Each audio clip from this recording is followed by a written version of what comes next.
Remplissez le cœur de votre fidèle et allumez en eux le feu de votre amour. Envoyez votre esprit, Seigneur, cette heure de création de verre. Prions Dieu qui avait daigné envoyer votre esprit sur ce monde et nous, par ce même esprit, de comprendre et d'aimer ce qui est bien, de jouer sans célébrer une consolation pour le même Jésus-Christ, notre Seigneur. Que vous salue Marie, pleine de grâce, le Seigneur est avec vous. Vous êtes bénie entre toutes les femmes et Jésus, le fruit de vos entrailles, est béni. Saint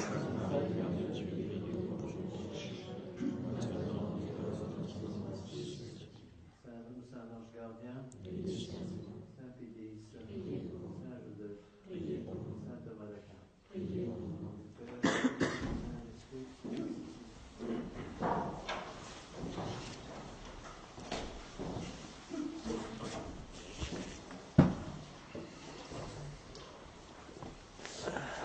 Bon, nous allons continuer donc, sur la Sainte Eucharistie. N'oubliez pas que pour connaître les points les plus importants du catéchisme, étudiez surtout ceux qui sont les plus attaqués par les modernistes. C'est vrai qu'ils marchent à tous les coups, je vous assure. Prenez les points les plus attaqués par les modernistes et vous étudiez surtout ces points. Quels sont les points les plus attaqués par les modernistes? Le péché originel. Ils n'y croient plus. Le règne social de notre Seigneur Jésus-Christ et la présence réelle. Le sacrifice de la messe, le sacerdoce. Donc tous ces points-là doivent être étudiés. Donc nous en sommes à la page 12. S'il y en a qui n'ont pas eu la page 12, vous venez me la demander ici. J'en ai encore quelques-unes. Donc j'avais terminé le cours la dernière fois avec une belle citation de saint Thomas d'Aquin. J'ai oublié de mettre son nom, mais en bas de la page 11, cette phrase dont j'ai parlé la dernière fois, la triple signification du sacrement de la Sainte Eucharistie, c'est de saint Thomas d'Aquin. Donc, saint Thomas explique que le sacrement de la Sainte Eucharistie a une triple signification. D'une part, elle signifie quelque chose du passé, d'autre part, quelque chose du présent, et enfin, en troisième lieu, dit-il au sommet de la page 12, quelque chose qui regarde l'avenir. Il faut bien comprendre ça. Surtout, c'est utile pour méditer sur l'importance de la messe. Donc, à l'égard du passé, la Sainte Messe fait mémoire de ce que notre Seigneur Jésus-Christ a fait dans le passé. Alors, attention.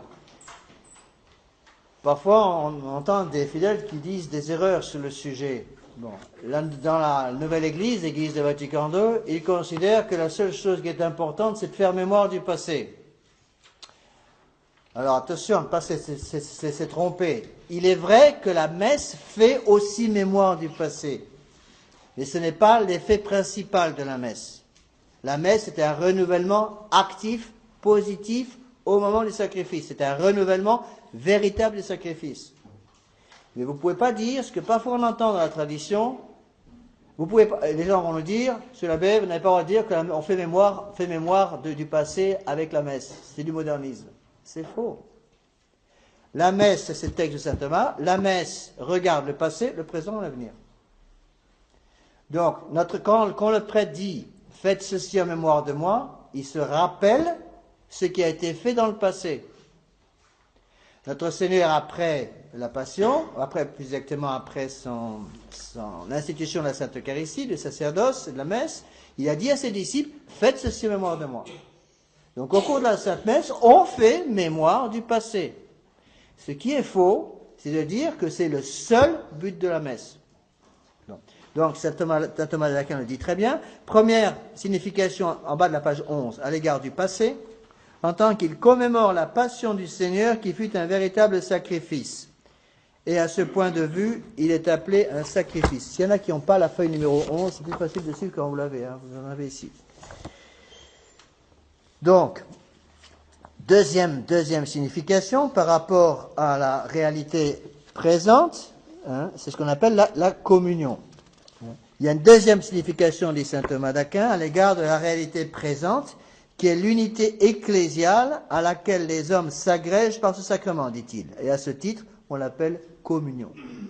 Et enfin, en haut de la page 12, la Sainte Eucharistie se rapporte également au futur.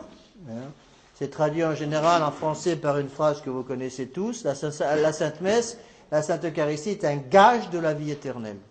Donc c'est un gage de quelque chose qui arrivera plus tard. Donc c'est un gage du futur. Alors Saint Thomas le dit sous une autre forme, en haut de la page 12. Ce sacrement a une troisième signification, dit-il, à l'égard de l'avenir, en tant qu'il préfigure la jouissance de Dieu dans la patrie. À ce titre, il est appelé viatique, parce qu'il nous donne ici-bas la voie pour y parvenir. À ce titre encore, il est appelé Eucharistie, c'est-à-dire grâce, bonne grâce. Donc, essayons de revoir un petit peu rapidement ce que j'ai expliqué la dernière fois. On va insister lourdement là-dessus parce que ce sont des choses très très importantes. Il faut que les fidèles n'aient pas d'hésitation sur ces sujets qui sont tellement importants. Donc je vous avais expliqué la dernière fois déjà un petit peu la transsubstantiation. Attention à bien utiliser le mot. On ne change pas les mots. Beaucoup de gens le disent, on entend ça constamment, le mot transsubstantiation est trop compliqué pour l'homme moderne. Comme si l'homme moderne était complètement stupide. Bon, si pendant des siècles et des siècles, les chrétiens ont compris le mot transsubstantiation, pourquoi voulez-vous qu'aujourd'hui, les chrétiens soient incapables de comprendre le mot transsubstantiation? Bon, c'est ridicule. Donc le mot transsubstantiation est parfaitement compréhensible. Bon, transsubstantiation, changement de substance. Le mot trans, en latin, veut dire passage. Passage d'un lieu à un autre. On passe d'un passage à un autre, d'une substance à une autre, donc transsubstantiation, changement de substance. Bon, alors, qu'est-ce que c'est que la substance? C'est la réponse à la question qu'est-ce que c'est? Si je vous présente par exemple une miche de pain devant vous, et je vous demande qu'est-ce que c'est, vous n'allez pas me répondre, ça fait 1 kilo. D'accord? Parce que ce n'est pas la réponse à la question qu'est-ce que c'est. Qu'est-ce que vous allez répondre? Vous allez dire c'est du pain. Si je vous présente devant vous sur une assiette une tranche de pain de 50 grammes, et je vous dis qu'est-ce que c'est, vous allez me répondre la même chose, c'est du pain. D'accord? Si je vous présente 5 ou 6 pains d'1 kilo, je vous demande qu'est-ce que c'est, même réponse, c'est du pain. C'est ça la substance. Donc, quelle que soit la quantité, la substance est toujours la même. D'accord? Donc, vous pouvez avoir 1 gramme de pain, 10 kilos de pain ou 100 grammes de pain, c'est la même substance. Ce qui va changer sont les accidents. Ça, c'est une chose à bien comprendre. Je vais réexpliquer pour être sûr que c'est bien dans les esprits. Donc, que se passe-t-il au cours de la Sainte Messe? Donc, il va y avoir d'abord un changement de la substance. La substance du pain change et devient la substance du sang de notre Seigneur Jésus-Christ. Avec la substance du pain sont attachés... pardon, oui. Il y a le sang aussi, mais c'est le corps, vous avez raison. Donc, j'avais expliqué, en fait, il y a le sang, il y a tout. Il y a le corps par ce qu'on appelle, vous vous rappelez le mot que j'avais utilisé, la force du sacrement. C'est-à-dire, par la force du sacrement, la substance du pain est transformée en la substance du corps de notre Seigneur Jésus-Christ.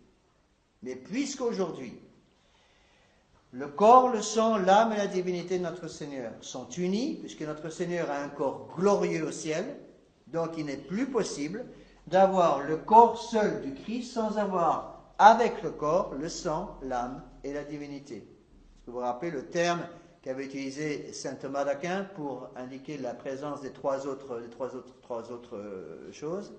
Concomitance. Donc par concomitance,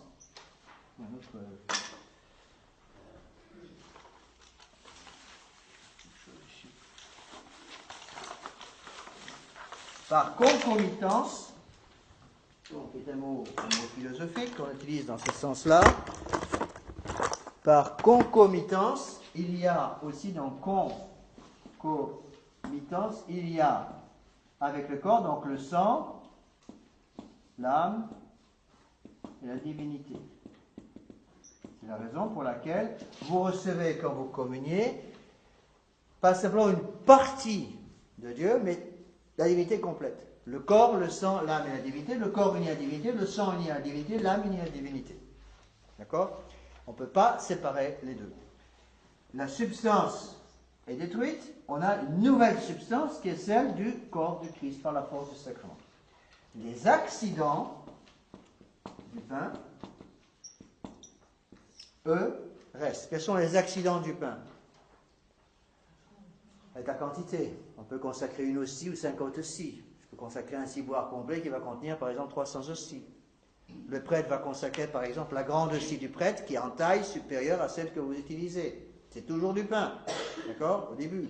Donc les accidents, ça va être la couleur. Ça va être peut-être une gravure qui est imprimée en relief sur l'hostie. Par exemple, souvent il y a une croix ou un agneau de Dieu ou notre Seigneur Jésus-Christ crucifié. Bon, ça dépend des hosties, parfois il n'y a rien du tout, ça dépend des hosties. Ce sont les accidents. Donc les accidents, eux, sont inchangés. Donc il y a toujours les mêmes accidents. Donc quand je parle d'accidents, c'est les accidents sont fixés sur la substance. D'accord? Les accidents du pain sont fixés sur la substance du pain. Mais lorsque la substance change, devient du pain, à partir du pain devient le corps de notre Seigneur Jésus-Christ, les accidents sont toujours là. Donc la couleur est toujours la même, la quantité est toujours la même, la qualité est toujours la même, tous ces accidents ne changent pas. C'est la première chose qu'il faut bien comprendre. Alors, parfois, certains livres, certains catéchismes, utilisent d'autres mots qui veulent dire en fait la même chose. Par exemple, les apparences, c'est un synonyme du mot accident. Dans certains catéchismes, dans la définition de la Sainte Eucharistie, il est dit changement de la substance en présence de notre Seigneur Jésus-Christ, avec son corps, son sang, son âme et sa divinité, sous les apparences du pain et du vin. C'est en fait synonyme du mot accident. Pourquoi j'utilise le mot accident? Parce que le mot philosophique, c'est le mot accident. Mais vous pouvez utiliser le mot apparence, c'est pareil. On parle aussi, surtout en français, il n'y a pas d'équivalent dans les autres langues, on parle aussi des espèces. On parle des espèces eucharistiques. Qu'est-ce que ça veut dire? C'est-à-dire la présence de notre Seigneur Jésus-Christ sous l'apparence du pain et du vin. Donc on peut aussi parler d'espèces eucharistiques. C'est un mot typiquement français qui n'existe pas dans la plupart des autres langues. Alors, pour la deuxième consécration, qu'est-ce qui se passe? Il y a donc la substance du vin qui est là avec ses accidents. Alors, quels sont les accidents du vin? Donc, on a déjà expliqué ça. Les accidents du vin, ce sera la quantité. Vous pouvez mettre 3 gouttes de vin dans le calice, ou au contraire, un peu plus. Vous pouvez utiliser différentes sortes de vins. Vous avez un vin blanc, un vin rouge, un vin rosé. Bon. Il peut y avoir un vin avec des degrés d'alcool qui sont différents selon les pays, selon les coutumes locales. Ce sont les accidents. Donc la substance du vin disparaît, devient par la force du sacrement. Qu'est-ce que vous allez avoir? Le sang de notre Seigneur Jésus-Christ. Mais ce sang est toujours uni à la divinité. Donc par concomitance, qu'est-ce que vous allez avoir? Le corps, l'âme et la divinité. Donc corps, âme, plus divinité. Pourquoi? Parce que le sang est uni à la divinité, le corps est uni à la divinité, l'âme est unie à la divinité. Donc c'est très important, surtout quand on prépare les petits enfants pour la première communion ici. C'est important pour eux de comprendre ces choses-là avec des mots à eux. Parce que souvent ils me disent, mais moi je veux recevoir aussi, je veux aller communier aussi le calice, parce que je veux recevoir notre Seigneur Jésus-Christ complètement.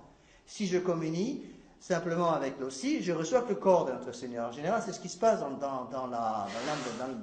l'intelligence d'un petit.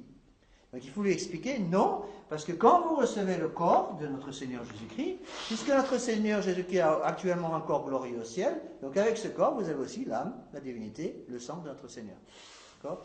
Mais les accidents, c'est-à-dire la couleur, la quantité, l'odeur, c'est un accident aussi, le degré d'alcool demeure.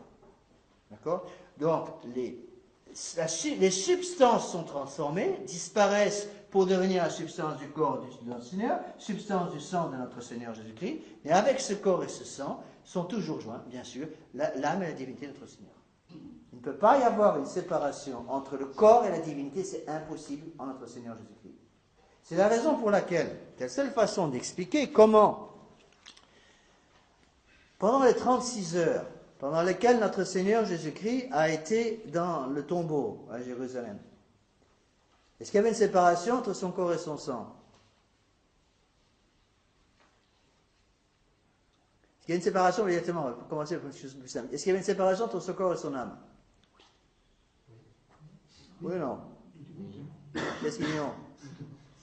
N'hésitez pas, c'est comme ça qu'on apprend. Si vous dites qu'il n'y avait pas de séparation entre son corps et son âme, qu'est-ce que ça veut dire? Qu'il n'était pas mort. C'est très important. Il y a des gens qui disent ça. Les deux docétistes, j'en ai parlé la dernière fois. Donc le corps et l'âme de notre Seigneur Jésus-Christ étaient séparés. Bon. Son corps et son sang aussi étaient séparés. Pourquoi? Parce que tout le sang de notre Seigneur Jésus-Christ avait été répandu pendant la passion. Depuis le début de la passion, donc quand il a commencé à saigner avec la flagellation, et jusqu'à la dernière goutte de son sang. C'est la raison pour laquelle il a ouvert son corps sur la croix, son cœur sur la croix. Son cœur a été ouvert et est sorti de son cœur, du sang et de l'eau, pour bien montrer que notre Seigneur Jésus-Christ a donné jusqu'à la dernière goutte de son sang. Donc, quand le corps de notre Seigneur Jésus-Christ était dans le tombeau, pendant les 36 heures avant la résurrection le jour de Pâques, son corps et son sang étaient séparés, son corps et son âme étaient séparés. D'accord? Mais son corps et son sang étaient toujours du corps et du sang divin, unis à la divinité de notre Seigneur. Bon. Qu'est-ce qui est descendu quand on dit que notre Seigneur Jésus-Christ est descendu aux enfers? Bon, c'est l'âme, évidemment, pas le corps. Mais l'âme de notre Seigneur Jésus-Christ, pendant ces 36 heures, était-elle unie à la divinité de notre Seigneur? Oui. Donc c'est une âme divine, une âme divinisée, parce que l'âme, je vous ai expliqué la dernière fois, l'âme est une créature, attention. Elle a été créée. Je vous ai déjà expliqué la dernière fois, de ne pas dire que l'âme de notre Seigneur Jésus-Christ a toujours existé. Ça c'est de l'origénisme, c'est condamné par l'Église. L'âme a été créée de notre Seigneur Jésus-Christ, elle a été créée quand? Le 25 mars, donc le jour de la fête de l'Annonciation. Donc puisque l'âme de notre Seigneur Jésus-Christ, qui est descendue aux enfers pour visiter dans cet enfer des patriarches, et pour visiter tous ceux qui étaient morts en état de grâce avant notre Seigneur, qui ne pouvaient pas aller au paradis. Pourquoi? Parce que les portes du paradis étaient fermées depuis la prévarication d'Adam et Ève. Donc, puisqu'ils ont reçu la visite de l'âme de notre Seigneur Jésus-Christ, unie à la divinité, ça a été pour eux, déjà, on peut pratiquement dire, c'était la réouverture des portes du paradis, d'une certaine façon, parce que notre Seigneur Jésus-Christ, par sa divinité, leur a donné pratiquement la joie du paradis, même si, strictement parlant, les portes du paradis vont être ouvertes quand? À l'ascension. D'accord? Donc, c'est pour ça qu'on dit que par sa visite après sa mort de son âme unie à sa divinité, notre Seigneur Jésus-Christ a déjà apporté aux âmes qui étaient en attente, en quelque sorte, les conséquences, si vous voulez, de la rédemption. D'accord? Donc ça il faut bien comprendre. Lorsqu'il y a un miracle eucharistique, ce qu'on appelle un miracle eucharistique, qu'est-ce qu'il y a? Miracle eucharistique, ça veut dire que les substances, bien sûr, changent. La substance du pain disparaît, apparaît le corps du Christ. La substance du vin disparaît, apparaît le sang du Christ. Mais où va être la différence? La différence va être au niveau des accidents. C'est-à-dire que au lieu d'avoir les accidents du pain, on va avoir les accidents de quoi? Les accidents du corps. Les accidents du corps. Au lieu d'avoir les accidents du vin qui restent, qu'allons-nous avoir? Les accidents du sang. Bon. Je vous ai déjà expliqué la dernière fois, notre Seigneur Jésus-Christ n'a pas voulu justement qu'il y ait un changement aussi des accidents, mais simplement la substance, justement pour à cause du dégoût naturel qu'a la nature humaine de consommer de la chair humaine. Bon. C'est la raison pour laquelle, je vous l'ai expliqué la dernière fois, au cours des premiers siècles, surtout pendant la discipline de l'Arcane, c'est-à-dire pendant que les catholiques étaient obligés de se cacher, on accusait, une des accusations, c'était l'accusation d'anthropophagie. On accusait les premiers catholiques de manger de la chair humaine. Bon. C'est une accusation assez difficile à rejeter, parce qu'en fait c'était vrai de certains côtés, c'est-à-dire on mange vraiment le corps, on reçoit vraiment le corps de notre Seigneur Jésus-Christ, mais sous les apparences sous les apparences du pain, c'est-à-dire les accidents consommés ne sont pas les accidents du corps, mais au contraire ne sont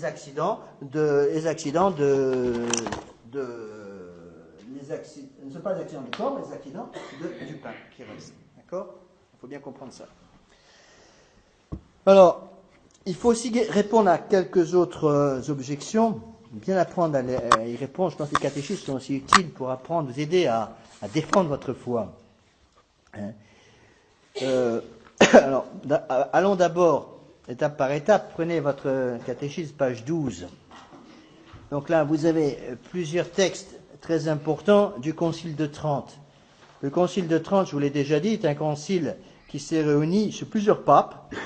Il a duré très longtemps, essentiellement au XVIe siècle. Ça a été le grand concile qui a lutté contre le protestantisme. Bon. Il a été finalisé par le pape Saint Pie V. Qui a finalisé, donc qui a rendu obligatoire toutes les conclusions du concile de Trente.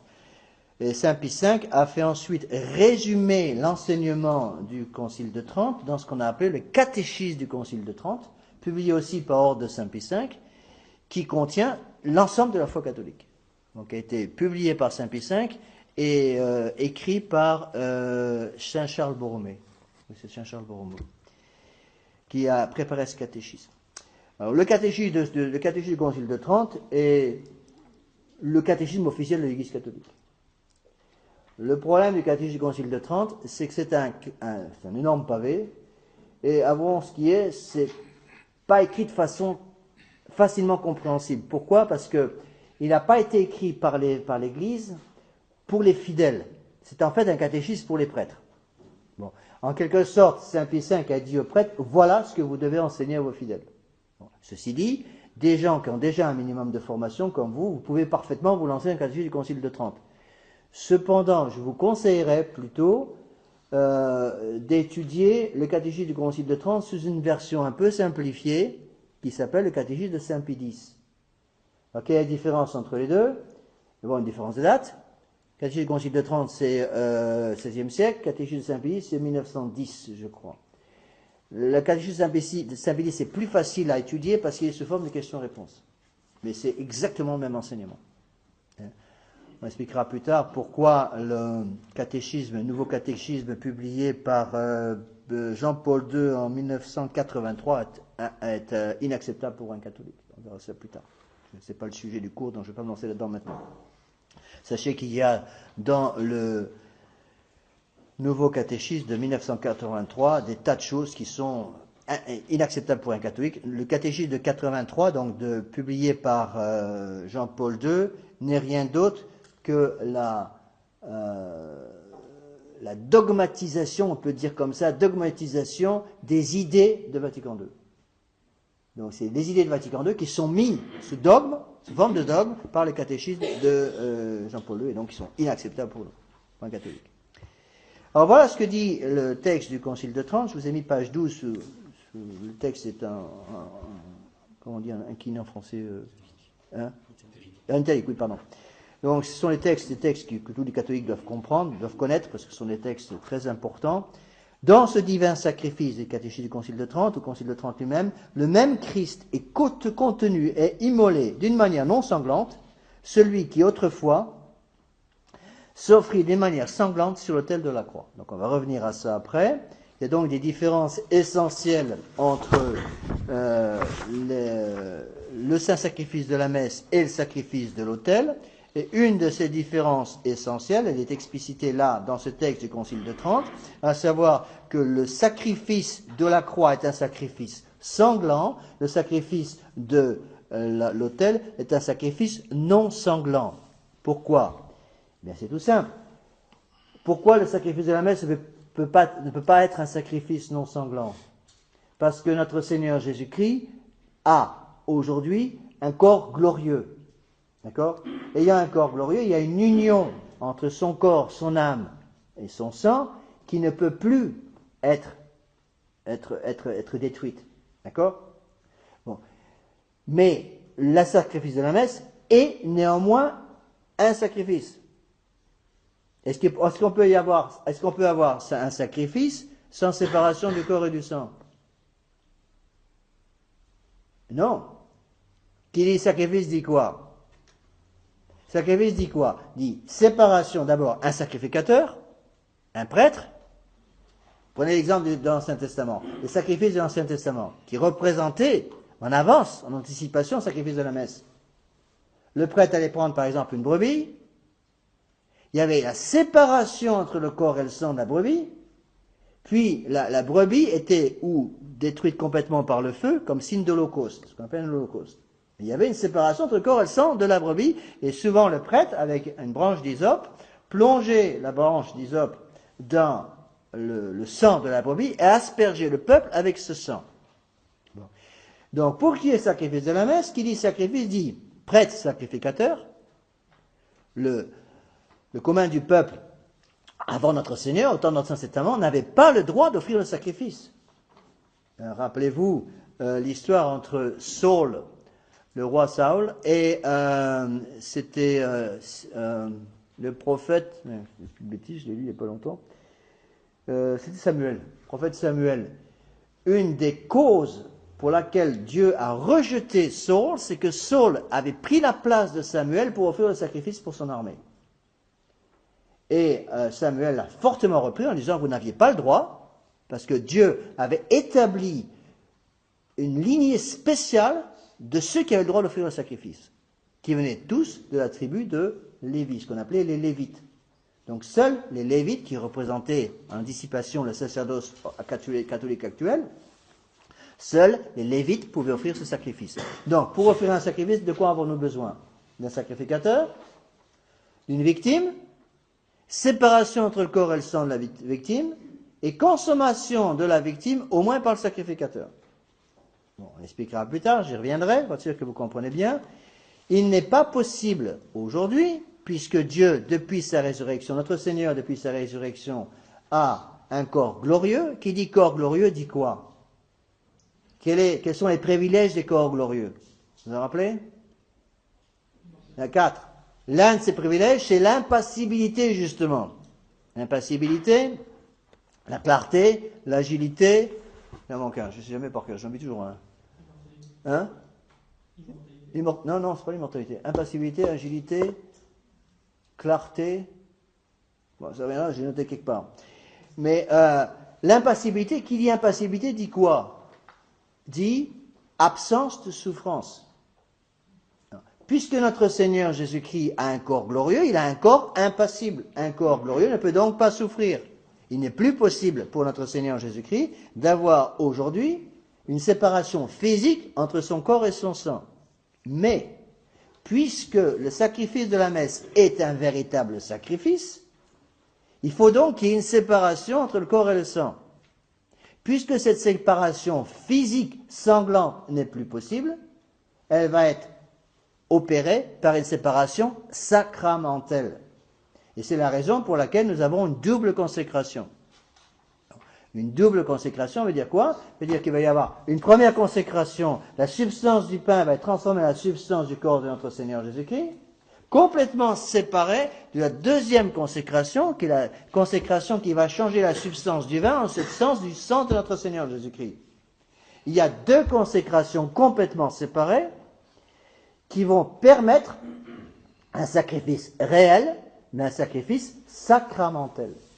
Donc c'est une deuxième différence essentielle entre le sacrifice de la messe et le sacrifice de l'autel. Le sacrifice de la messe, le sacrifice du calvaire, c'est-à-dire le sacrifice la séparation, pendant la passion de notre Seigneur au vendredi saint, il y a une séparation physique, sanglante entre le corps et le sang. Pendant le sacrifice de la messe, il y a une séparation sacramentelle. C'est la raison pour laquelle, sans cette double consécration, il n'y aurait pas de sacrifice de la messe. J'ai déjà donné l'exemple qu'on donne souvent pour expliquer. Imaginez un prêtre qui oublie la deuxième consécration. Est-ce qu'il y aurait présence réelle sur l'autel? Oui. Il y a présence réelle sur l'autel. Pourquoi? Qui dit première consécration dit présence de quoi sur l'autel? Le corps, le sang, l'âme et la divinité. Donne un exemple. Imaginez que je consacre un ciboire. Je dis sur le ciboire et sur la grande hostie que je vais utiliser pour célébrer la messe, je prononce la forme de la consécration. La première consécration. Hoc est enim corpus meum. Ceci est mon corps. Au moment où j'ai prononcé la forme du sacrement, Il y a la prière, il y a l'intention, il y a la forme, il y a le ministre. Qu'est-ce qui se passe? La substance du pain a disparu, et à la place de la substance du pain, qu'avons-nous? La substance du corps de notre Seigneur, et par concomitance, l'âme, la sang, la divinité. Donc notre Seigneur Jésus-Christ est réellement, substantiellement sur l'autel. Imaginez que j'oublie la deuxième consécration. Est-ce que ça va supprimer la présence réelle? Non. Non. On va croire que parce que j'oublie la deuxième consécration, notre Seigneur va sauter du ciboire, littéralement. Donc il y a présence réelle. Mais est-ce que la messe sera accomplie? Non. Que le sacrifice sera accompli? Non. Donc il y a présence réelle, mais sans sacrifice. Comprenez? Pour qu'il y ait sacrifice, que faut-il? Séparation sacramentelle entre le corps et le sang. C'est la raison pour laquelle c'est prévu dans les règles liturgiques. J'ai déjà dit, malheureusement, ça m'est déjà arrivé une fois, en Australie, au nord de l'Australie, où j'ai eu malheureusement une fois, et ma maman m'a hanté, chaque fois que je célébrais ma messe, j'ai oublié la deuxième consécration. Je m'en suis pas aperçu tout de suite. Le servant de messe ne m'a rien dit. Heureusement, c'était en semaine. Et ce jour-là, j'avais consacré un ciboire. Mais j'ai oublié la deuxième consécration, malheureusement. Je ne suis pas fier, mais malheureusement, ça m'est arrivé. La sacristine est venue me le dire après ma messe. Bon, j'ai failli étrangler non pas la sacristine, je ne pouvais pas, mais le servant de messe. En me disant, pourquoi vous ne me l'avez pas dit? Parce que je me suis renseigné auprès des autres fidèles qui étaient là, les 5 ou 6 qui étaient là, ils m'ont tous dit, oui, monsieur l'abbé, vous avez oublié la deuxième consécration. Alors ils étaient très inquiets, ils m'ont dit, monsieur l'abbé, on a communié, mais on n'a pas reçu notre Seigneur. Mais oui, vous avez reçu notre Seigneur, ne vous inquiétez pas, question de communion, pas de problème. Il y avait présence réelle. Je n'ai pas besoin de reconsacrer le ciboire. Le ciboire qui est dans le tabernacle est consacré. D'accord? Mais je n'ai pas offert de messe. Or, le prêtre, qui offre le sacrifice de la messe tous les jours, offre le sacrifice de la messe pour une intention déterminée. C'est une obligation grave. Je n'avais pas offert le sacrifice. Donc j'ai attendu 1 heure pour avoir un minimum de jeûne eucharistique et j'ai recélébré la messe. J'ai recélébré la messe complète depuis le début. C'est pour bien expliquer donc que ce sacrifice est rendu possible par la séparation sacramentelle. Donc voilà le texte du Concile de Trente. Reprenez la page 12, premier point donc de ce texte du Concile de Trente. Dans ce divin sacrifice, le même Christ est contenu et immolé d'une manière non sanglante, celui qui autrefois s'offrit d'une manière sanglante sur l'autel de la croix. Deuxième point, nous confessons que le sacrifice de la messe est le même sacrifice que celui de la croix. Car la victime est la même, qui est la victime, notre Seigneur, à savoir le Christ, notre Seigneur, qui s'offrit lui-même comme sacrifice sanglant sur l'autel de la croix. La victime sanglante et non sanglante est la même, dont le sacrifice est renouvelé chaque jour dans la Sainte Eucharistie à la demande de notre Seigneur. Faites ceci en mémoire de moi. Donc là, on touche un dogme de foi, on verra après les dogmes de foi concernant la Sainte Eucharistie. La messe est véritablement, substantiellement un sacrifice. Troisième point, le prêtre est aussi le même, le Christ notre Seigneur, car c'est le ministre qui offre le sacrifice, consacre les saints mystères, non en sa personne propre, mais en celle du Christ, comme le montrent les mots de la consécration, car le prêtre ne dit pas « ceci est le corps du Christ », mais « ceci est mon corps ». Agissant ainsi, il change la substance du pain et du vin en la substance même du corps et du sang de notre Seigneur. Qu'est-ce que ça veut dire? Ça veut dire que si un prêtre, au lieu de dire la formule de consécration, ceci est mon corps, disait ceci est le corps du Christ, est-ce que la messe serait valide? Non. Pourquoi? Parce qu'on introduirait une mutation substantielle de la forme et de l'intention. Le prêtre agit au nom du Christ. C'est la raison pour laquelle le prêtre va dire ceci est mon corps. D'accord? Au début des prières du canon, donc il va dire, la veille, le jour où notre Seigneur Jésus-Christ fut livré, il prit du pain dans ses mains saintes et adorables, etc. Vous connaissez ce texte. On parle à troisième personne. Bon. Il leva les yeux au ciel, bénit le pain, et dit, à ce moment, il y a un changement de ton. Il y a 2 points. Il y a un changement de ton pour bien montrer qu'il y a un changement dans l'intention de l'Église à ce moment-là. les caractères d'imprimerie changent. La taille des caractères va changer considérablement, la couleur aussi, en général c'est un changement de couleur aussi. Ceci est mon corps. Donc là, on passe à la première personne. C'est évident que quand je célèbre la Sainte Messe et que je dis « ceci est mon corps », ce n'est pas le corps de l'abbé Laffitte. C'est le corps du Christ. Pourquoi le prêtre dit-il « ceci est mon corps » ? Parce que le prêtre agit au nom de notre Seigneur. Donc, si un prêtre s'amusait à dire « ceci est le corps du Christ », il introduirait non seulement une mutation substantielle de la forme, c'est-à-dire des mots utilisés pour le sacrement, mais il introduirait également une mutation substantielle de l'intention. Pourquoi ? Parce qu'il n'agirait plus au nom du Christ, comme une personne à Christ, c'est-à-dire comme personne du Christ. C'est la même chose quand vous allez vous confesser. Quand vous allez vous confesser, on a déjà vu ça, quelles sont les formules quelle est la formule la partie substantielle de la forme du sacrement de pénitence. Je t'absous de tes péchés au nom du Père, du Fils et du Saint-Esprit. Je t'absous. C'est pas le prêtre qui absout. Le prêtre absout, oui, mais il absout au nom de notre Seigneur Jésus-Christ. À tel point que si le prêtre disait que notre Seigneur Jésus-Christ t'absolve au nom du Père, du Fils et du Saint-Esprit, l'absolution serait invalide. Pourquoi ? Parce que là encore, il y aurait une mutation substantielle de la forme du sacrement et une mutation substantielle de l'intention derrière le sacrement. Donc le prêtre doit agir au nom du Christ. C'est la raison pour laquelle l'Église n'a jamais osé changer même un iota des formes des sacrements. Les formes des sacrements, c'est ce qu'il y a de plus sacré dans l'Église catholique. C'est là où on comprend le crime, il n'y a pas d'autre mot à utiliser, le crime impardonnable de ceux qui ont osé changer les formes sacramentelles avec l'introduction des nouvelles formes consécratoires, surtout pour les nouvelles messes de langue étrangère, en anglais par exemple, où ils ont changé la forme. À partir du moment où on change la forme, on joue avec le feu. Bon, c'est évident que quand on modifie ce qui a fait l'essence de la forme pendant des siècles et des siècles, on finit par payer les pots cassés. Et le résultat est là, on le voit de nos yeux, on finit par perdre la foi. Et exposer le sacrement à l'invalidité. Je vous ai déjà expliqué que c'est le gros problème avec même les nouvelles ordinations sacerdotales qui ont été changées en 1968. En 1968, ils ont changé les formes consécratoires et, on verra ça plus tard, et en même temps aussi l'intention de l'Église.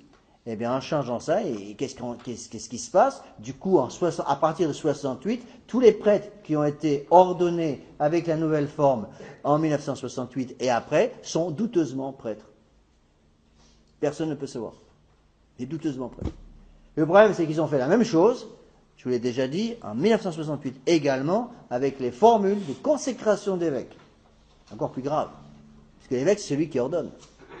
Et là, c'est encore beaucoup plus grave, comme ils ont utilisé, on verra ça plus tard, ils ont utilisé une formule des rites orientaux, mais qui n'est pas une formule consécratoire, mais une formule de bénédiction, en fait, des patriarches nommés à leur poste, qui sont déjà évêques.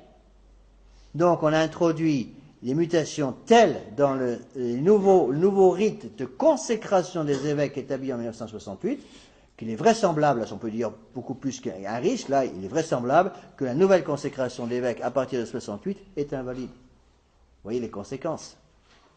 Si la nouvelle consécration des évêques ordonnée à partir de 68 par le nouveau rite est invalide, ça veut dire quoi ? Ça veut dire que tous les prêtres qui ont été ordonnés par ces évêques après ne sont pas prêtres. Vous voyez les conséquences.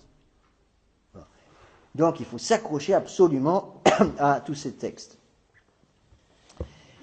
Alors, répondons également à quelques objections importantes.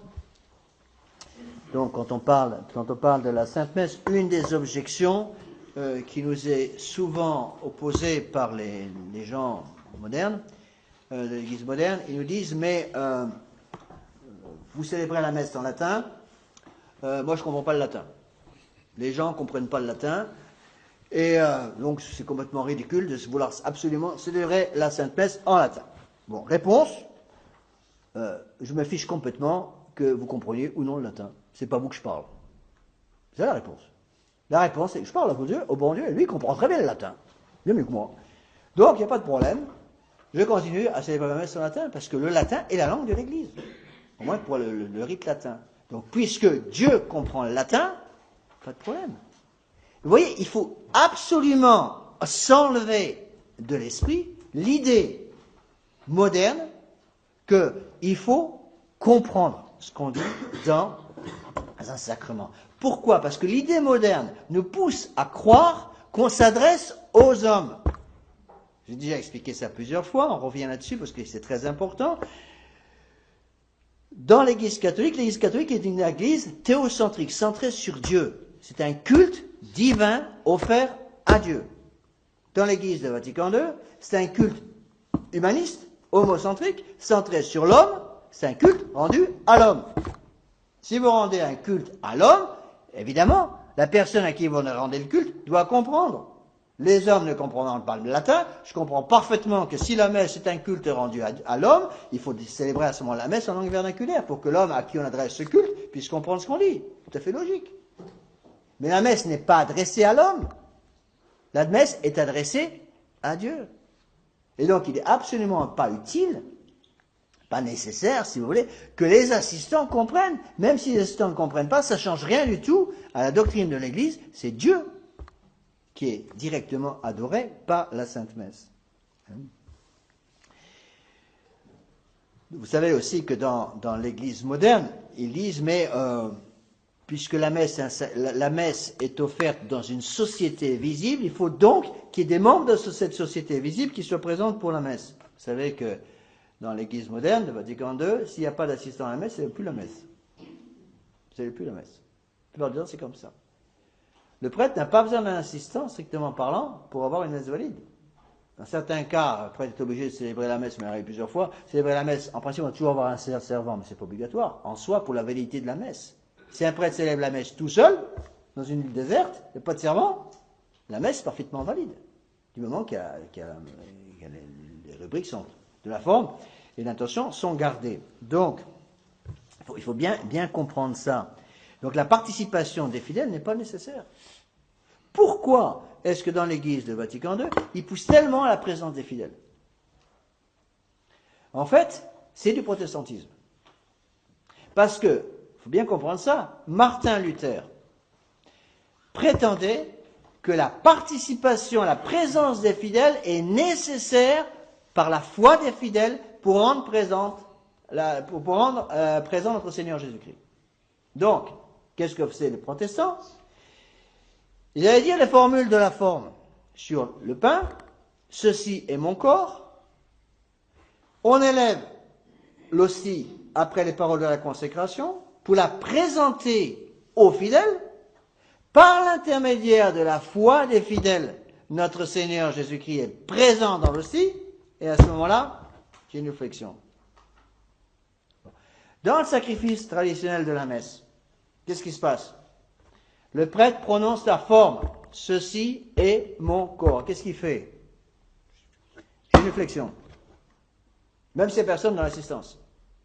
Notre Seigneur est déjà présent, son corps, son sang, sa divinité. Puis, il élève la Sainte Hostie, la repose sur le corporal, deuxième génuflexion. Dans la nouvelle messe, combien de génuflexions? Qu'est-ce qui se passe dans la nouvelle messe? Le prêtre prononce les paroles de la consécration. Supposons même qu'il n'y ait pas de changement dans la forme. Ceci est mon corps. Puis il prend la Sainte Hostie, l'élève, pose sur le corporal, génuflexion. Vous allez me dire, mais monsieur l'abbé, ils prétendent qu'ils croient quand même à la présence réelle. Peut-être dans certains cas, ils y croient, c'est vrai.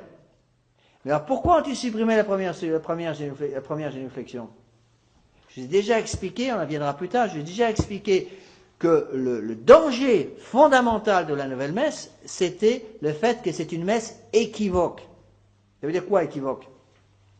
Qui peut être interprétée par un catholique comme catholique et interprétée comme protestante par un protestant. Peut-on interpréter la messe traditionnelle de façon équivoque? Impossible.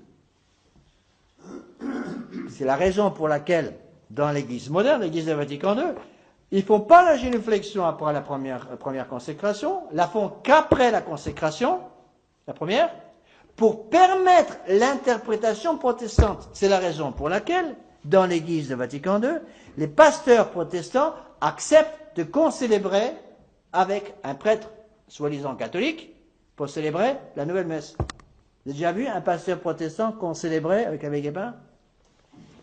Avec l'abbé Laffitte? Vous avez déjà entendu parler d'un pasteur protestant demander à un prêtre qui dit la messe traditionnelle, est-ce que je peux concélébrer avec vous? Jamais. Ils savent très bien ce qui se passe. Ils le savent. Oui, c'est là ce qu'il faut comprendre. C'est la raison pour laquelle le danger de la nouvelle messe, c'est d'abord et avant toute chose son équivocité. Même si, j'ai déjà expliqué, on reviendra à ça plus tard, même si dans la pratique, la nouvelle messe, à cause des changements maintenant de plus en plus fréquents dans l'intention et dans la forme, plus le fait que la nouvelle messe a été établie par des gens qui ne sont plus d'église, dans la pratique, la nouvelle messe est devenue invalide aujourd'hui, de plus en plus. Mais il faut bien séparer les choses, sinon on finit par tout mélanger.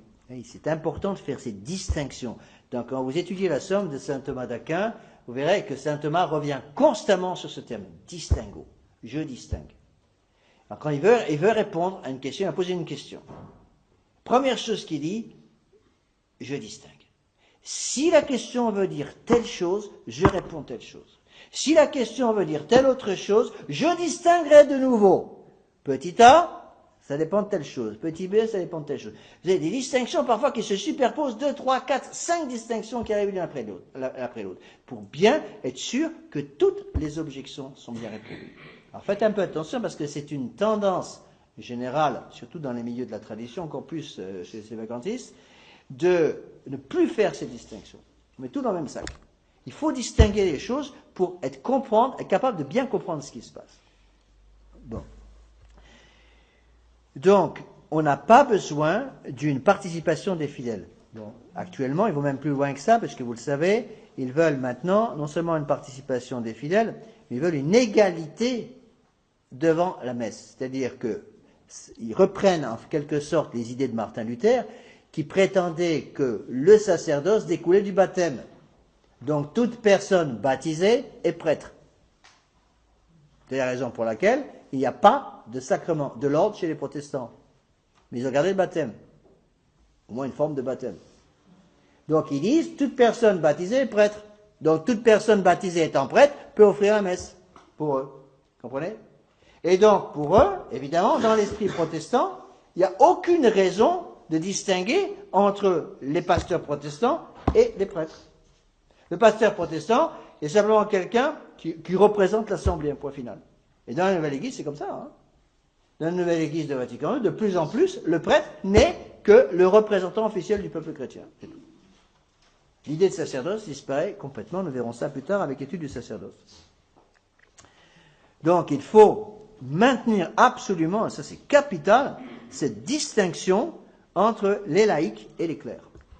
Ça, c'est plus important que vous le pensez. L'Église catholique est divisée en deux. Les laïcs et les clercs. Dans le nouveau code de droit canon en 1983, un des changements substantiels, c'est justement celui-là. Il n'y a plus cette division entre laïcs et clercs. Hein? En général, il n'y a plus cette division. Elle n'est plus notée de la même façon qu'elle est notée dans le droit canon traditionnel, préparé par Saint Pédis. Il y a vraiment deux parties, les clercs et les laïcs.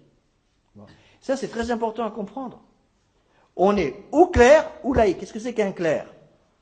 Un clerc, c'est quelqu'un qui a reçu la cléricature. Qu'est-ce que c'est que la cléricature? Ce qu'on appelle la tonsure. Donc, quelqu'un qui est tonsuré est clerc. C-L-E-R-C. Clerc de l'Église catholique. C'est-à-dire qu'il se prépare à recevoir le sacerdoce. Donc il est membre de la cléricature. Il est clerc. C'est la raison pour laquelle, en France au moins, à partir du moment où on est clerc, on a reçu la tonsure, on a le droit au titre de Monsieur l'abbé. Bon. Ça, c'est à bien comprendre. De temps en temps, il faut rappeler, on est obligé de rappeler cette vérité à des sœurs, des religieuses, j'ai été obligé de la rappeler. Ma sœur, rappelez-vous, vous êtes un laïc. Ah, je ne vais pas dire que je suis un laïc. Ah bon, vous êtes clair? Ah non, je ne suis pas clair. Bah, vous êtes clair ou laïc? Bah, je ne suis pas laïc, je ne suis pas clair. Ah bah, excusez-moi, mais dans l'église catholique, c'est l'un ou l'autre. Ou vous êtes clair, ou vous êtes laïc. Vous avez reçu la tonsure? Bah non. Bah, alors vous êtes laïc. Mais je suis religieuse. Vous êtes laïc? Donc ça aussi, ça fait bondir les fidèles. Les religieux sont des laïcs. Le moine est un laïc. Sauf s'il est prêtre. Ou sauf s'il se prépare et qu'il a reçu la tonsure. C'est-à-dire dans les monastères avant, il y avait toujours deux groupes de moines. Les moines de cœur, qui étaient clairs, et les moines, les frères convers, ce qu'on appelle les frères convers, qui avaient les vœux de pauvreté, chasteté et obéissance, mais qui n'avaient pas la cléricature. Donc vous voyez, le terme de laïc n'a rien à voir avec les trois vœux. C'est deux choses différentes. Le terme de clerc n'a rien à voir avec les trois vœux. Un frère convers a les trois vœux de pauvreté, chasteté et obéissance. C'est un clerc ou un laïc? Un frère convers, c'est un laïc. Un séminariste qui est tonsuré, il n'a pas les vœux de pauvreté, chasteté et d'obéissance, pas encore. C'est un clerc ou un laïc? C'est un clerc. Vous voyez la différence? Donc ça, c'est quelque chose de capital, parce que c'est une des différences qui a été complètement estompée, si vous voyez, dans la nouvelle Église. En plus, cette différence, pourquoi? On verra ça plus tard quand il dira le sacerdoce, à cause de cette idée d'égalité. Vous savez que les trois grands principes de la Révolution sont toujours les mêmes. Je vous ai expliqué ça plusieurs fois. La cause formelle de la Révolution, c'est quoi? L'esprit démocratique. Pauvreté, liberté, égalité, fraternité. Bon. En face de ça, on oppose pauvreté, chasteté, obéissance. Et ça, il faut bien le comprendre. Donc, le prêtre est quelqu'un qui est séparé. Bon, ça m'a beaucoup frappé. Je me rappelle très bien, je n'ai jamais oublié ce sermon. Un des plus beaux sermons que Monseigneur Lefebvre nous a donné pour les ordinations, qui date, je ne me rappelle plus de quelle année, mais il y a très longtemps, il avait dit aux prêtres, aux jeunes prêtres, avant qu'ils soient ordonnés, donc le sermon a lieu avant l'ordination même, il avait dit, à partir du moment où vous allez devenir prêtre, vous n'aurez plus jamais le droit de dire que vous êtes un homme comme tous les autres hommes. Et c'était vrai. Moi, ça m'a frappé quand il avait dit ça. Vous n'aurez plus jamais le droit de dire que vous êtes un homme comme tous les autres hommes. Et vous ne pourrez plus jamais effacer cette différence essentielle qui existera entre vous et les autres hommes, à savoir le caractère du sacrement de l'ordre. Et il a rajouté ensuite un deuxième paragraphe en disant, même si malheureusement ce prêtre, dans son comportement, a oublié son caractère sacerdotal, vous devez toujours le respecter comme prêtre parce que ce caractère est inamovible. Vous comprenez? Ça, c'est très important à comprendre aujourd'hui. Il faut le réexpliquer constamment aux fidèles, c'est qu'encore une fois, il y a une division dans l'Église, où on est clerc, où on est laïc. Où on appartient à la cléricature, où on est membre du deuxième groupe, à savoir le groupe des laïcs. Bon. Il y a des laïcs qui vont aller au ciel, rassurez-vous, pas que les prêtres qui vont au ciel, j'espère. Il y a aussi les laïcs, tout le monde peut y aller, à condition qu'on soit en état de grâce. C'est pas parce qu'on est clerc aussi qu'on va au paradis directement. Bon, parce que les clercs, ils ont plus de responsabilités. Donc, quelqu'un qui est clair a plus de responsabilités, on peut dire, aura peut-être dans certains cas, au moins, plus de difficultés à aller au paradis, parce qu'évidemment, il a plus de responsabilités à porter. D'accord? Donc, bien distinguer ces choses-là. Donc, rappelez-vous, pour bien comprendre la Sainte Eucharistie, la Sainte-Messe, il faut se rappeler que dans l'Église catholique, tout est tourné vers l'autel. Tout est tourné vers le Saint-Sacrement, c'est-à-dire vers la présence de notre Seigneur Jésus-Christ au tabernacle. Donc le tabernacle est le centre de l'Église. Quand vous rentrez dans une église ancienne, imaginez, vous rentrez dans un beau monastère roman ou gothique même, mais construit à l'ancienne, si vous voulez, quand vous rentrez, tous les regards, la lumière même qui vient des vitraux, tout va être centré sur la croix des transepts, à savoir l'autel. L'autel du sacrifice. C'est le centre de tout. Quand vous rentrez dans une église moderne, qu'est-ce qui est le centre? Le micro. C'est ça. Le microphone, c'est bien le centre. Et le Seigneur, il est mis où? Sous le côté. Quand il est là. Il n'est certainement pas là. Mais s'il était là, il est mis sous le côté. Et devant, au lieu d'avoir un hôtel, qu'est-ce que vous avez? Une table de cuisine. Pourquoi? Parce que ça vient un repas. Voilà. Ça, il faut bien comprendre toutes ces choses-là. Donc cette séparation nécessaire entre les laïcs et les clercs, et reprendre donc cette idée, ne pas oublier cette idée fondamentale que tout doit être centré sur notre Seigneur Jésus-Christ, présent dans le sacrifice de la messe et dans la Sainte Eucharistie. Donc la présence réelle de notre Seigneur Jésus-Christ est vraiment ce qu'il y a de plus précieux dans l'Église catholique. C'est la raison pour laquelle il a été dit, et c'est vrai, que le sacrifice de la messe n'est rien d'autre que la continuation du calvaire. C'est tout à fait vrai. La continuation du calvaire, en sorte que notre Seigneur Jésus-Christ étant remonté au ciel après le jeudi de l'Ascension, n'a pas voulu laisser son Église sans sa divinité, et donc a donné à une catégorie spéciale de ses serviteurs, les prêtres, le pouvoir de continuer la présence de notre Seigneur Jésus-Christ, d'où le nom de présence réelle. Alors, ce qu'il faut savoir, j'y reviendrai plus tard, mais je voudrais déjà en dire 2 mots ici. Donc il y a 3 idées essentielles que les révolutionnaires vont utiliser pour détruire le sacrifice de la messe, détruire le sacerdoce et détruire la Sainte Eucharistie. N'oubliez pas ce que je vous ai déjà dit, qu'il y a un lien étroit entre ces 3 choses. Donc le plus important, c'est la Sainte Eucharistie, qui est comme la perle précieuse. Vous avez une belle perle, un beau diamant, vous le mettez dans un écrin. Il y a 2 écrins pour protéger la Sainte Eucharistie. Le premier, c'est la messe, Sainte Messe. Deuxième écrin, le sacerdoce. D'accord? Bon, mais ce qu'il faut savoir, c'est que pour détruire ce sacerdoce, la Sainte Eucharistie et la messe, rappelez-vous qu'on ne peut pas toucher à une de ces 3 choses sans toucher en même temps aux 3 choses ensemble. Si vous touchez au sacerdoce, vous touchez à la Sainte Eucharistie, vous touchez à la Sainte Messe. Si vous touchez à la messe, vous touchez à la Sainte Eucharistie, vous touchez au sacerdoce. Tout se tient. Eh bien, Saint Pie X enseigne qu'il y a 3, j'appelle ça des faisceaux d'erreurs. C'est-à-dire 3 grandes erreurs, on y reviendra plus tard. Mais je voudrais en dire un mot aujourd'hui pour que vous compreniez bien l'esprit de la nouvelle messe, par opposition à l'esprit de la messe catholique. Il y a 3 idées principales, 3 faisceaux d'erreurs principales.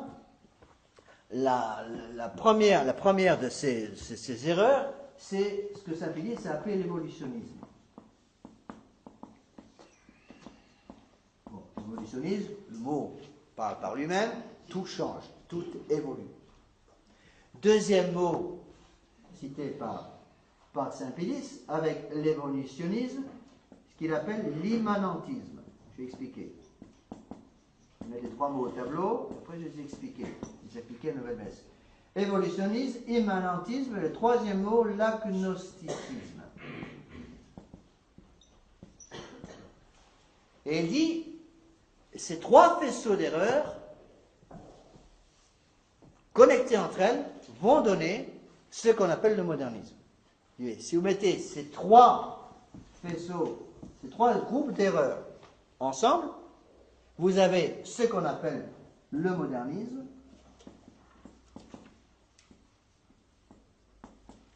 qui a un nom philosophique, on l'appelle modernisme, c'est un nom qui est en fin de compte assez mal choisi parce qu'il donne l'impression que c'est quelque chose de moderne, c'est pas du tout moderne. Les idées modernistes, elles datent des premiers siècles de l'Église. Bon, déjà des premiers siècles de l'Église a dû se battre contre ces fausses idées. Il y a un deuxième nom pour le modernisme, que je vous ai déjà un peu expliqué, le subjectivisme. Je ne vais pas en parler maintenant, ce n'est pas le sujet. Ça prendrait trop de temps. Le subjectivisme, c'est la maladie spécifique du modernisme. Donc c'est par le subjectivisme qu'on perd la foi. Ce que vous devez bien comprendre dans ce qui nous touche ici, donc, c'est que les modernistes, dès qu'on est contaminé par le virus du modernisme, immédiatement on est contaminé par ces 3 erreurs. L'évolutionnisme, l'immanentisme, l'agnosticisme. Alors qu'est-ce que ça donne?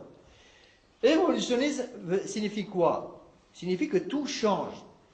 Donc, dans l'esprit d'un homme contaminé par le modernisme, il va dire que les prières anciennes doivent être adaptées à l'esprit moderne. Évolutionniste, qui dit évolutionniste, dit adaptation obligatoire à la mentalité de l'homme moderne. Le catholique, au contraire, répond, Ce n'est pas à l'Église catholique de s'adapter à la mentalité de l'homme moderne, mais à la mentalité de l'homme moderne de s'adapter à la mentalité de l'Église. Vous avez un choix. Ou vous vous adaptez à la mentalité de l'Église catholique, ou vous mourrez. Tout simple. Donc il n'y a pas d'évolutionnisme dans l'Église. C'est la raison pour laquelle la messe n'évolue pas. Et c'est la raison pour laquelle aussi on peut dire, ça, Monseigneur Lefebvre nous a parlé très souvent en séminaire, que par la Sainte Messe, on touche, disait-il, au caractère éternel de Dieu. Dieu seul est éternel. Mais par la messe, par la présence réelle, on touche à la divinité. Donc on touche à l'éternité divine. C'est la raison pour laquelle rien ne peut changer dans l'Église catholique, dans son dogme, parce que ce dogme représente, en quelque sorte, en contact direct avec l'éternité de notre Seigneur Jésus-Christ. Dès que vous introduisez un esprit d'évolution pour ce qui concerne la messe et la Sainte Eucharistie, qu'est-ce qui se passe? Vous détruisez immédiatement ce lien avec l'éternité et tout s'écroule. Deuxième chose, l'immanentisme. Qu'est-ce que ça veut dire immanentisme? C'est un mot un peu compliqué. Manere en latin, ça veut dire rester, demeurer. Demeurer dans. L'immanentisme, c'est l'erreur de ceux qui disent que chaque homme fait sa propre vérité. Et ça, c'est parfaitement visible dans l'Église de Vatican II. Ou dans l'esprit des prêtres modernes, chaque prêtre fait sa propre messe. D'accord? Donc, loin de nous ces idées-là dans l'Église catholique, au contraire, il n'y a pas d'immanentisme dans l'Église catholique, chacun ne fait pas sa propre vérité, mais s'oblige à suivre ce que l'Église a toujours fait. Donc, pendant l'année qui précède son ordination sacerdotale, l'année du diaconat, le jeune diacre va apprendre à célébrer la messe avec le respect pour le plus petit détail. Ces petits détails qui ont complètement été détruits dans l'Église catholique. Mais quel que soit le prêtre qui célèbre dans le rite traditionnel de l'Église, les détails doivent être respectés de la même façon, parce que les rubriques, ce qu'on appelle les rubriques de la messe, sont les mêmes ils n'ont jamais changé, ils ne peuvent pas changer, c'est impossible. D'accord? Donc il n'y a pas d'immanentisme, on ne fait pas sa propre vérité à l'intérieur de son propre cœur, chacun est obligé de suivre la vérité divine. Vous rendez compte, si chacun devait faire sa propre vérité, il n'y aurait une vérité par personne, comment voulez-vous que ça marche? Et enfin, l'agnosticisme. Quelle est cette troisième erreur? Cette troisième erreur, l'agnosticisme, c'est une fausse philosophie qui consiste à dire qu'on ne peut être sûr de rien. Un agnostique, c'est quelqu'un qui est sûr de rien. Ben, l'Église catholique, au contraire, répond à cela avec la certitude de foi. C'est quelque chose de très important. Donc, contre l'évolutionnisme, on affirme que la vérité n'évolue pas, puisqu'elle est divine. Contre l'immanentisme, la vérité est objective, et donc ne dépend pas de l'extérieur, n'est pas adaptable à chaque personne, mais c'est chaque personne qui doit s'adapter, se soumettre à une vérité qui existe indépendamment de nous-mêmes. Et contre l'agnosticisme, on apporte, si vous voulez, la certitude de la foi. Et c'est ça qui fait la grandeur de la foi catholique. C'est cette certitude de la foi, à savoir, nous avons une certitude absolue que l'Église est divine. Et si l'Église est divine, son enseignement est divin, et donc on ne peut pas avoir d'erreur. Avec la science, ça change tout le temps. Ça change tout le temps. Ouais, même des exemples. Je me rappelle quand j'étais en études secondaires, puis un peu après même, avant d'entrer au séminaire, toutes les fameuses théories qu'ils nous racontaient sur l'électricité, par exemple. Alors au début, ils disaient l'électricité, ça marche tout droit, ça fonctionne tout droit, donc c'est une onde tout droite. Bon. Après, l'année suivante, ils ont changé, ils ont dit, ah ben non, ça a changé, maintenant on a découvert que c'est une onde ondulatoire, donc ça se promène comme ça. Bon. L'année suivante, avant le bac, ils ont dit, ah non, c'est encore changé, maintenant c'est des photons lumineux, des petits éléments de lumière qui transportent une énergie lumineuse. Bon, la réponse c'était, on n'en sait strictement rien. C'était ça la vraie réponse. Bon, ben ça n'existe pas dans l'Église catholique. Il faut absolument s'enlever, je dirais, cet état d'esprit qui consiste à vouloir s'adapter au monde moderne. Et c'est la grande difficulté qu'ont les gens qui viennent ici pour la première fois. Les gens qui viennent ici pour la première fois ont une énorme bonne volonté. Pour franchir le seuil de cette église, quand vous venez de l'église de Vatican II, il faut être ou fou, ou avoir une force de volonté incroyable quand vous venez de l'église moderne. imaginez un peu tout ce que vous entendez. Bon, il y a des personnes, il n'y a pas longtemps ici, qui nous ont parlé, qui ont parlé à la sœur Marie-Pierre, à qui j'ai parlé au Jardin des Plantes. J'ai une grande partie de mon apostolat au Jardin des Plantes, parce que j'ai dit mon brouillard tous les jours là-bas. Eh bien, il y a un ménage qui a commencé à s'intéresser à la foi catholique, par l'intermédiaire de la sœur Marie-Pierre, parce que tout le monde lui parle facilement, et voilà, je peux en dire, arrête de dire le mot. Bon, elle est tellement souriante, tellement gentille, tout le monde tout le monde accepte sœur Marie-Pierre, tout le monde l'appelle ma sœur. Même les modernistes. Moi, il m'appelle monsieur. Bon, la sœur, c'est ma sœur. Bon. Et la sœur fait un travail apostolique incroyable pour ramener les gens au prêtre. Eh bien, on a commencé à faire le travail sur ce ménage. Donc, je suis allé là-bas une fois avec la sœur, bien sûr. Et pour voir ce ménage, 3 enfants, on commence à faire le travail sur les enfants, proposer de faire un peu de catéchisme. Ces gens avaient allé à la messe à Saint-Clément. Donc, c'est Fraternité Saint-Pierre. Qu'est-ce qu'on leur a dit? Attention, les sacrements donnés par l'abbé Guépin et l'abbé Lafitte sont invalides. Ils sont plus venus. Donc imaginez la force de caractère qu'il faut pour des gens qui ont eu cette espèce de lavage de cerveau intellectuel pendant des années, des années, des années, des années. N'oubliez pas que le modernisme, la nouvelle messe, Vatican II, c'est 65. La nouvelle messe, c'est 69. Ça fait 40 ans, ça. Presque 50. On dit qu'une génération, c'est 20 ans. Donc 40 ans, ça fait 2 générations. Donc des gens qui ont subi le modernisme pendant 40 ans, 2 générations sont passées, la foi est morte. Plus de foi. S'ils ont conservé un peu de quelque chose de la foi catholique, c'est un miracle. Imaginez la force de volonté qu'il faut pour ces gens-là de dire, bon, je vais quand même aller à cette messe. Bon, parfois on les voit, moi je le vois, par exemple, souvent ils arrivent en retard, par exemple des gens comme ça arrivent pendant le sermon, ils ne se sont même pas rentrés. Parce qu'ils se rendent compte, c'est quelque chose de complètement différent. Eh bien, quand nous avons des gens comme ça qui viennent ici, évidemment, il ne se leur sautez pas dessus en les disant dehors. Pratiquez la charité. Essayez d'aider ces gens, justement. N'oubliez pas que c'est des gens qui n'ont rien eu. Mais qu'est-ce qu'ils ont eu? Ils ont été complètement contaminés par l'évolutionnisme, l'immanentisme et l'agnosticisme. Ils ne le savent pas. Tu leur dis à ces gens, vous êtes un agnostique. Ah, c'est quoi ça? Vous êtes un immanentiste et vous êtes un évolutionniste et vous regardez avec des yeux ronds. Mais en fait, c'est ça. On est contaminé par ces idées-là. Et c'est la raison pour laquelle il importe pour nous d'étudier fortement notre catéchisme pour pouvoir nous décontaminer. Et la meilleure façon de se décontaminer, c'est la prière, l'usage des sacrements et l'étude. Et en général, ce qu'on fait avec des gens comme ça, quand on a des nouveaux paroissiens, on est toujours très content de recevoir des nouveaux paroissiens.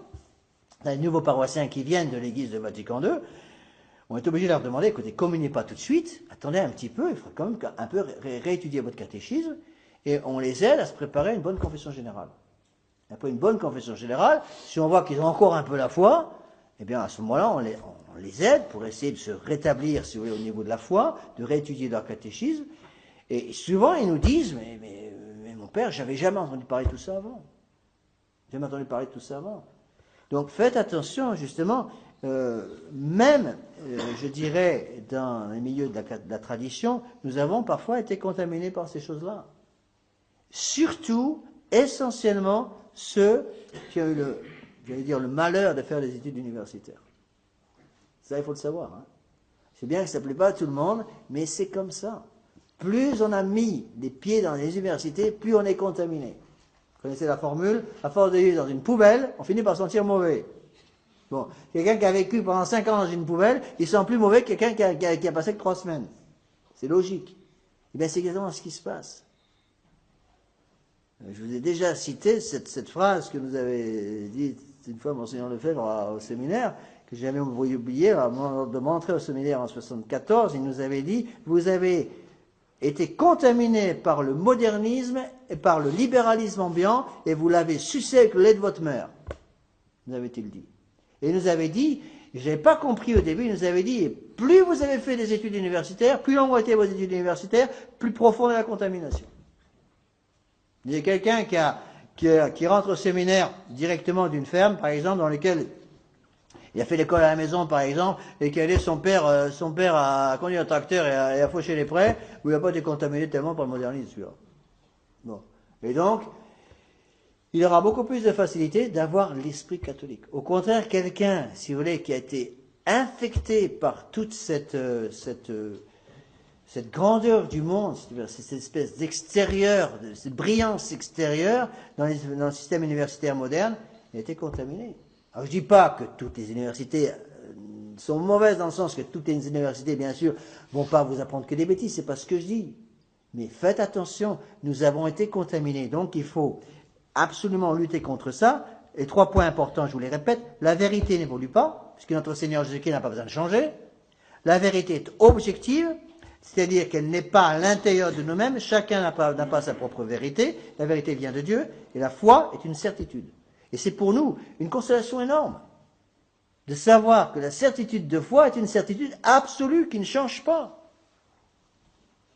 Alors, c'est ça qui est merveilleux avec le catholicisme, c'est que nous avons la certitude que ce que l'Église a toujours enseigné, c'est l'enseignement divin. Et puis c'est tout. Et quand vous parlez des gens modernes, ils ont un mal considérable à accepter ça.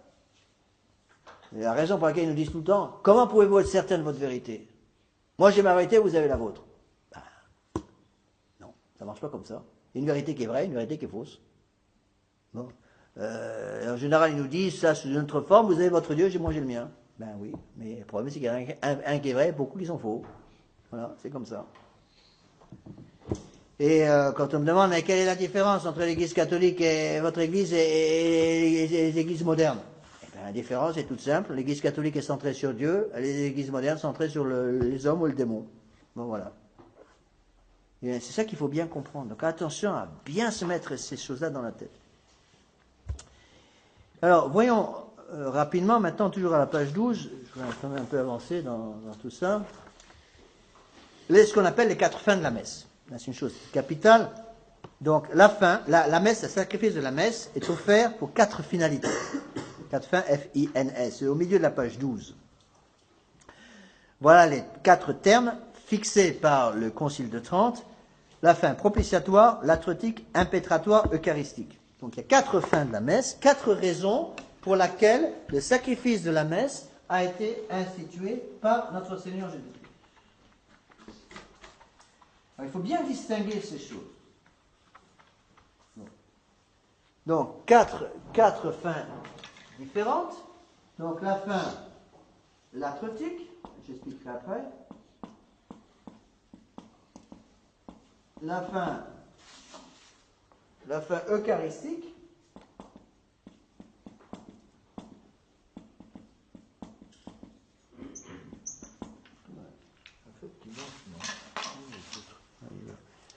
La fin eucharistique, la fin impétratoire,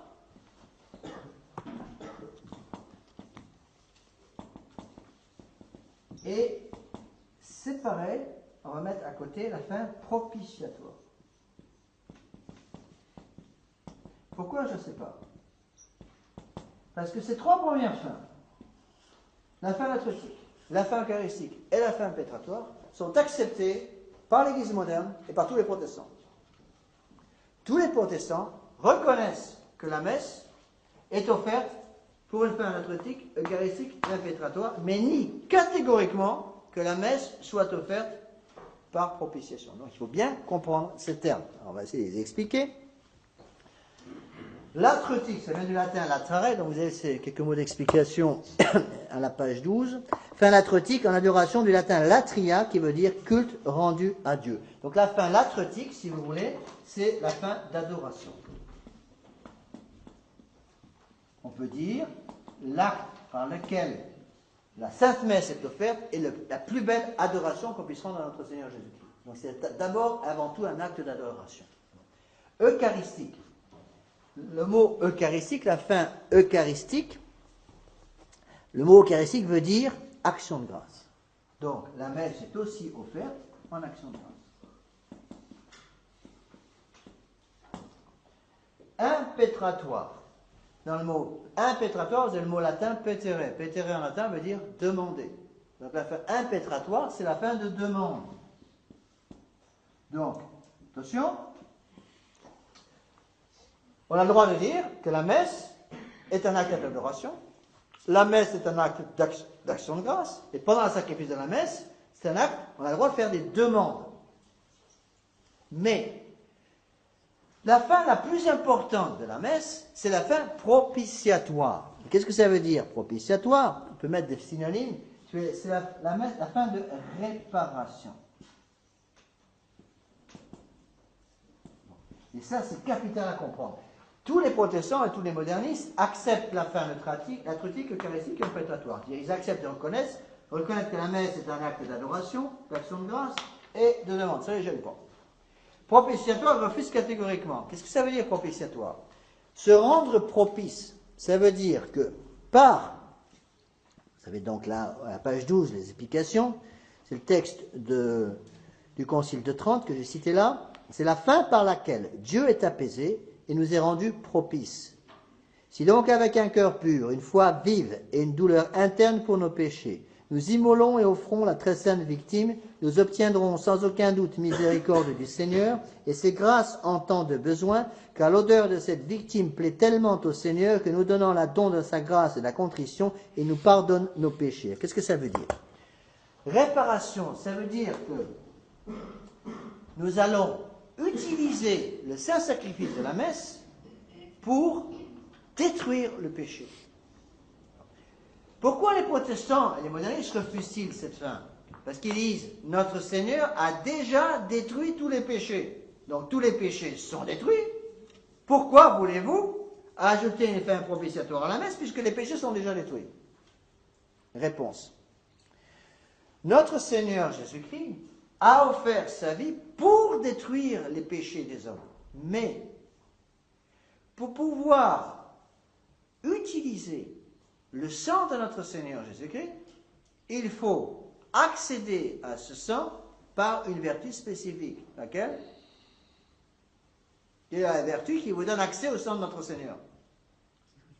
Non, la vertu.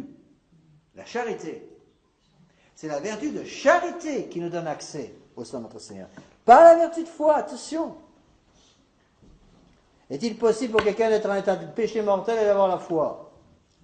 Oui. Est-il possible pour quelqu'un d'être en état de péché mortel et d'avoir l'espérance? Oui. Oui. L'espérance n'est pas détruite par le péché mortel, attention. Heureusement d'ailleurs. Vous vous rendez compte, si on perdait l'espérance par le péché mortel, mais on serait tous au cimetière. Par contre, le péché mortel détruit quelle vertu théologale? La charité. C'est la raison pour laquelle, on verra ça plus tard, une des conditions sine qua non pour s'approcher de la Sainte Communion, c'est quoi? C'est d'avoir la charité en soi, donc d'être en état de grâce. État de grâce, charité, c'est pareil. Donc notre Seigneur Jésus-Christ a donné à la messe une valeur propitiatoire. Cette valeur propitiatoire veut dire que notre Seigneur Jésus-Christ, par son sang répandu sur la croix et son sang répandu de nouveau sur l'autel, rachète à chaque messe nos péchés. Pourquoi le sacrifice de la croix est-il, je vais utiliser un mot qui peut étonner, pourquoi le sacrifice de la croix est-il en fait incomplet? Qui a utilisé ce mot? Saint Paul. Saint Paul dit qu'il faut achever ce qui manque à la passion du Christ, dans son corps qui est l'Église. Il faut achever ce qui manque, ça veut dire quoi? Il y a quelque chose qui manque à la passion de notre Seigneur. Pas moi qui dis, c'est Saint Paul. La passion de notre Seigneur est-elle complète? Oui et non. Elle est complète dans le sens qu'elle a réouvert les portes du paradis, mais elle est incomplète dans le sens qu'il faut que chacun, en quelque sorte, s'identifie avec la Sainte Messe par la vertu de charité pour pouvoir utiliser, se connecter aux grâces qui viennent de la Sainte Messe. Vous comprenez ce que je veux dire? La raison pour laquelle quelqu'un qui n'est pas en état de grâce, n'ayant pas la vertu de charité, ne peut pas communier. Et s'il communie, commet un sacrilège et ne reçoit aucune grâce. C'est ça ce qu'on appelle la propitiation. Donc qui dit propitiation dit réparation. Donc la messe est offerte d'abord et avant toute chose pour une raison propitiatoire, c'est-à-dire en réparation pour nos péchés. Première chose qu'il faut absolument comprendre. Ça c'est fondamental. Tous les modernistes nient la fin propitiatoire de la messe. La plupart des prêtres modernes vont vous dire, par sa passion, notre Seigneur a détruit tous les péchés. Donc il suffit de croire en lui, et par notre foi, nous obtenons, nous pouvons monter au ciel par la foi. C'est la seule chose qu'il faut, c'est la foi. C'est le protestantisme pur et simple. Bon. Ou certains vont dire, nos péchés sont toujours là, Mais notre Seigneur Jésus-Christ les a couverts par son sang. Donc, en quelque sorte, le sang couvre les péchés. Ils sont cachés, ils sont toujours là. C'est la raison pour laquelle le protestantisme a cette espèce de froideur, mène constamment au découragement le plus complet. Parce que les péchés sont toujours là. C'est ce qui est épouvantable pour un protestant. Le protestant ne peut pas se confesser. Je ne sais pas si j'ai déjà raconté cette histoire invraisemblable qui m'est arrivée à Albuquerque. J'étais en paroisse, une chapelle à Albuquerque aux États-Unis, dans l'État de Nouveau-Mexique. Je ne sais pas si je vous ai déjà raconté cette histoire, mais puisque si je me répète, parce que je deviens vieux, je radote un peu. Mais ça m'a profondément marqué. Donc je célébrais la messe en semaine et j'avais remarqué, au fond de la chapelle, à Albuquerque, il y avait un monsieur que je n'avais jamais vu, un jeune, une trentaine, qui assistait à la messe, il était à genoux au fond de la chapelle, et manifestement il pleurait. Donc je célébrais ma messe, il y a quelques fidèles, c'était en semaine, je termine ma messe, je vais à la sacristie, j'enlève les vêtements, les fidèles étaient partis, et ce monsieur était toujours au fond. Donc je vais le voir, et je lui dis, excusez-moi, mais est-ce que je peux vous aider en quelque chose? Et il me dit, mon père, j'ai besoin de me confesser. Donc je lui dis, mais il n'y a aucun problème, je vous confesse tout de suite. Je vais au confessionnal, je mets le surplis et l'étole, je ferme la porte, j'attends, il ne vient pas. Donc j'attends quelques secondes, je ressors, je dis, ne inquiétez pas, je vais vous aider, venez. Je le prends par le bras pour essayer de l'aider à venir se confesser. Et je me remets au confessionnal, je l'attends, il ne vient pas. Je ressors, et cet homme vraiment pleurait toutes les larmes de son corps. C'est impressionnant de voir un homme qui pleure. Et je lui dis, mais venez, je vais vous aider, vous inquiétez pas. Je vais vous aider à faire une bonne confession. Il m'a répété, mon père, j'ai grandement besoin de me confesser. Je dis, mais venez, je suis là pour ça, le prêtre peut pardonner les péchés. Et il m'a dit, je ne peux pas. Bon, j'essaie de l'aider, j'ai expliqué la contrition, j'ai expliqué le pardon de notre Seigneur Jésus-Christ, etc. Et puis, il s'est un peu énervé, parce que manifestement, il était énervé parce que je ne comprenais pas le problème. C'est vrai que je ne comprenais pas le problème. Il a fini par me dire, je ne peux pas, je suis presbytérien. Alors là, je me suis dit, là, il y a un problème là. Et je lui ai dit, effectivement, je ne peux pas vous confesser. Vous n'êtes pas catholique. Il m'a dit, je sais. Il est parti en pleurant. J'ai oublié. Et j'ai essayé de lui expliquer ce qu'était le baptême des désirs. J'ai essayé de lui expliquer, de revenir, qu'on allait essayer de l'aider, qu'il pourrait comprendre un jour peut-être ce qu'était la foi catholique. J'ai jamais revu. Jamais revenu. Mais j'ai jamais oublié. C'est là où je me suis rendu compte, peut-être encore plus, je savais déjà par mes études, mais et par la foi que j'avais, que j'ai toujours, j'espère, mais j'ai compris ce qu'on avait dans la foi catholique. Ce qu'est, il faut réaliser ça. Imaginez quelqu'un qui a un tas de péchés mortels, donc il littéralement a crucifié notre Seigneur sur l'autel de son cœur, selon la belle phrase du Saint Curé d'Ars, qui s'approche du confessionnal, qui se met à genoux, il a le démon dans le cœur. Et lorsque le prêtre célèbre, dit les paroles de l'absolution, je t'absous de tes péchés, au nom du Père, du Fils et du Saint-Esprit, cette personne ressort notre Seigneur Jésus-Christ dans son cœur, et tous les péchés mortels sont détruits. Les péchés ne sont pas cachés par le sang de notre Seigneur, ils sont détruits. C'est ça la propitiation. Mais donc, notre Seigneur Jésus-Christ a détruit les péchés, mais comme les péchés continuent d'être commis malheureusement jour après jour dans le monde moderne, et on est bien pour quelque chose, vous et moi, il faut donc que notre Seigneur Jésus-Christ applique le sang de sa rédemption par la messe. C'est ce qu'on appelle la fin propitiatoire de la messe. Par la Sainte Messe, notre Seigneur Jésus-Christ nous nous rendons propices à notre Seigneur Jésus-Christ. Nous utilisons en quelque sorte le sang de notre Seigneur Jésus-Christ pour obtenir justement le pardon de nos péchés. Et c'est la raison pour laquelle la messe est vraiment un sacrifice. Donc relisez, je vous demande de faire attention, de bien relire ce polycopier. Le polycopier est un petit peu compliqué, la Sainte Eucharistie n'est pas quelque chose de très simple. Ces textes du Concile de Trente peuvent apparaître un peu compliqués. Relisez-les tranquillement. Aussi, faites un effort Surtout pour ceux qui, pour une raison ou pour une autre, ont manqué un cours, par exemple, il y aura une raison X ou Y pour laquelle vous manquez un cours. Obligez-vous, si vous pouvez, sur Internet, vous avez tous les cours qui sont sur fichier audio, sur le site Notre-Dame-des-Dons.net, et vous réécoutez le cours. Réécoutez le cours que vous avez manqué, ça vous aidera beaucoup pour suivre sans trop de problèmes les cours que je vous donne le vendredi. Donc, prochain cours, vendredi prochain.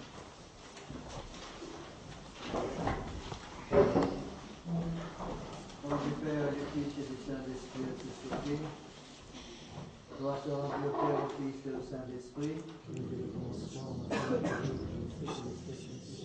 notre Saint Ange gardien, par la miséricorde de Dieu, les âmes des fidèles trépassés, reposent en paix, du Père, du Fils et du Saint-Esprit.